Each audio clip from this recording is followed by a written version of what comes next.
नमस्कार। आज समस्त को एक बहुत गुरुत्वपूर्ण विषय संबंध में प्रकाश करी।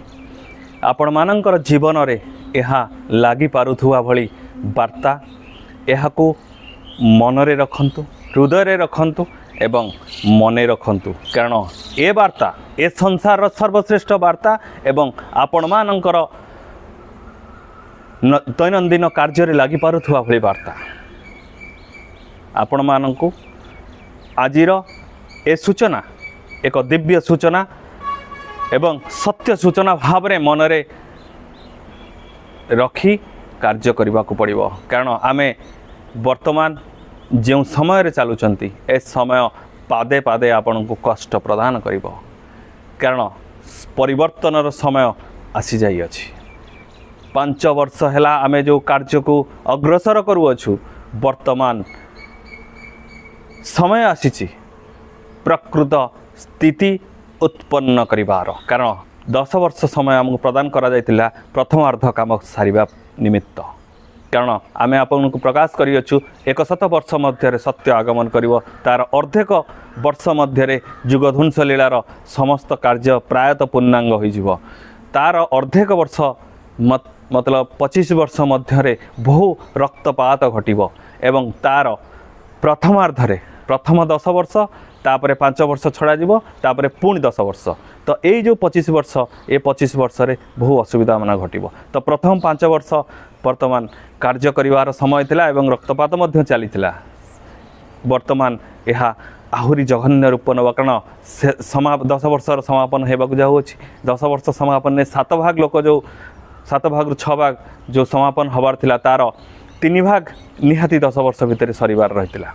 तो ये सब कार्य वर्तमान त्वरान्वित होबाकु जाउछि, तेणु वर्तमान समय बहु असुविधार रही अछि, तेणु आपण माने वर्तमान सावधान हबार समय आछि। आ गोटे कथा आपन को जणैबी, वर्तमान भूत प्रेत मानकर राज चलीछि। यह मन को मिछ बोली लागुथले भी यह ही प्रकृत सत्य ए संसार।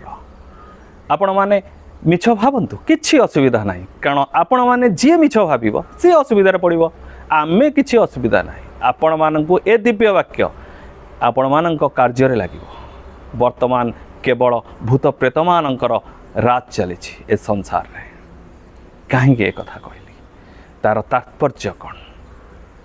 तार तात्पर्य हेउछि आपण सामना रे देखंतु जे यूपी भली घटना, नोएडा रे हेतिला घटना, वर्तमान आउरी 2 गोटी मुख्य मुख्य जे निजको भगवान बोली डिक्लेयर करछंती, से माने केवल से भूत प्रेत को नचेकी आज से भली कार्य करू अछंती। आपण समाज रे जहाँ घटुची से घटना को नहीं आमे आपण को सत्यता प्रकाश करू अछु। आमे एई दुनियार वार्ता ही आपण मानन को प्रकाश करू अछु। प्रकृत सत्य होची ए संसार रे वर्तमान भूत प्रेत मानकर राज चलसी, जोठी देख सेठी केवल भूत प्रेत आउ भूत प्रेत।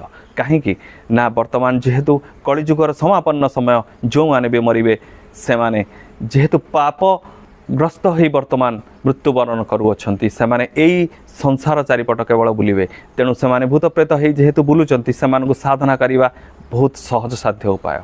तेणु वर्तमान एई जो साधक माने निजको छोट छोट बही पढ़ी पुस्तक रे लिपिबद्ध रही जो तंत्र विद्या को एमाने साधन करी लोक मानक ऊपर प्रयोग करी एमाने कार्य हासिल करी रोजगार करछंती। वर्तमान भूत प्रेत को साधना करी रोजगार करिवार मुख्य पंथा वर्तमान चालू रही।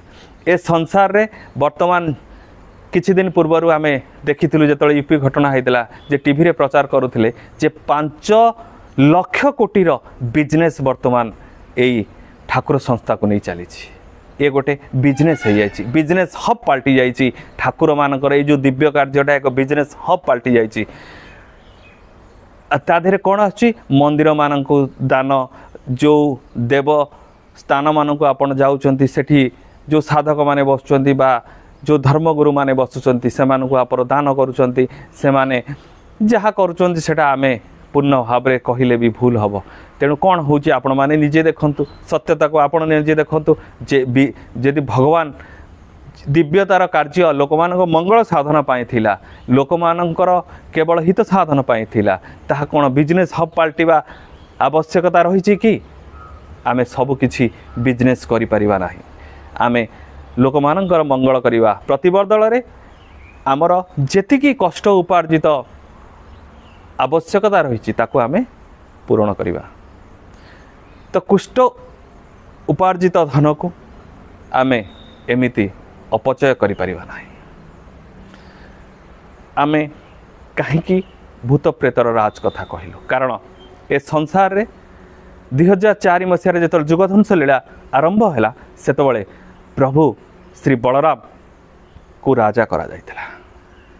प्रभु श्री बलराम किए आपण माने समस्त जानिचंती। प्रभु श्री जगन्नाथंकर बड़ भाई बलभद्र से राजा होइतिले 2004 मसीह रे।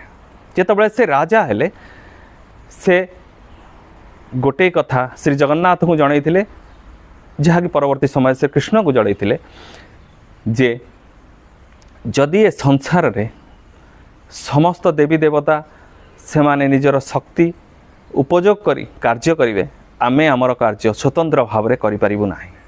आर कारण कौन से उदाहरण देई मध्य आमको बुझेइतिले। से उदाहरणटी जहाँ बुझेइतिले से कथा भी मु आपन को जणाउची। जे से कहितिले गोटे भक्त भूल काम कला, भूल काम करी से शिव मंदिर को गला, शिव मंदिर रे प्रसाद चढ़ेला, प्रसाद चढ़े व्रत कला, उपवास कला एवं जहाँ जहाँ करवा कथा से मंत्र स्तुति सेठी करागला परे भगवान तो भोलानाथ से भक्तर सबुबले मनोवांछा पूर्ण करती। से कौन कले जेतबले भक्त ताक पाखक गला से तो स्वतंत्र भाव में कार्यरत वर्तमान स्वाधीन भाव में कार्य करुँच। से यही जो भक्त भूल काम करके जाइए ताकू से क्षमा करदेला, जाफल कि सी आउ से दोष जो करथिला, से जो असुविधा से करथिला बा समाज रे जो अमंगल चिंता करथिला से अमंगल से क्षमा प्राप्ति हो गला। आउ तार असुविधा हलानी।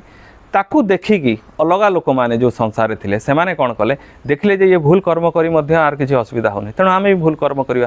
किंतु आपण माने देखिबा दरकार जे शिव मंदिर जाई जदि आमे आमर दोष टिके क्षमा प्राप्ति हो जाउछंती, जदि मनीष को मारी जीव हत्या करी आम जदि गंगार बुड़ पकाउछंती आमर पाप हजि जाउछि, आमे मुक्ति हो जाउछंती। जदि एमिति हबो ताहेले समस्ते भूल रास्ता रे जिवे। तेणु जुगध्वंस लीलार जो प्रकृत कार्य से किमिति अग्रसर हम, से बलराम निवेदन कले जे समस्त शक्ति को अपसारण करा जाऊ।